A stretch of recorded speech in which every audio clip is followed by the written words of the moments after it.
বিশ্বজুড়ে ত্রাসের রাজত্ব কায়েম করেছেন মার্কিন প্রেসিডেন্ট ডোনাল্ড ট্রাম্প। ক্ষমতার প্রথম মেয়াদে তিনি নাকি নাচিয়ে ছেড়েছেন বন্ধুত্ব পাতানো ভারতীয় প্রধানমন্ত্রী নরেন্দ্র মোদীকেও।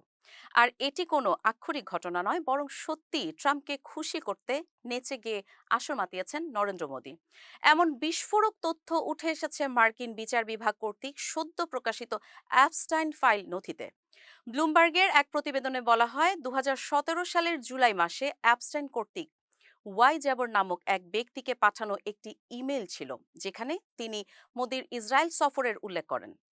ইমেইলে অ্যাপস্টাইন দাবি করেন, ভারতীয় প্রধানমন্ত্রী তার পরামর্শ গ্রহণ করেছিলেন এবং মার্কিন প্রেসিডেন্টকে সন্তুষ্ট করতে ইসরায়েলে নাচ ও গান করেছিলেন। এর আগে প্রেসিডেন্ট ট্রাম্প মোদির সাথে একটি বৈঠকের কথা স্মরণ করে জানিয়েছিলেন, প্রধানমন্ত্রী মোদি তার সঙ্গে দেখা করতে এসেছিলেন এবং বলেছিলেন, স্যার, আমি কি আপনার সাথে দেখা করতে পারি? এ সময় ট্রাম্প জানিয়েছিলেন, রাশিয়ার তেল কেনার কারণে ভারতের ওপর ওয়াশিংটনের শুল্ক আরোপের সিদ্ধান্তে মোদির তার ওপর খুব একটা খুশি ছিলেন না।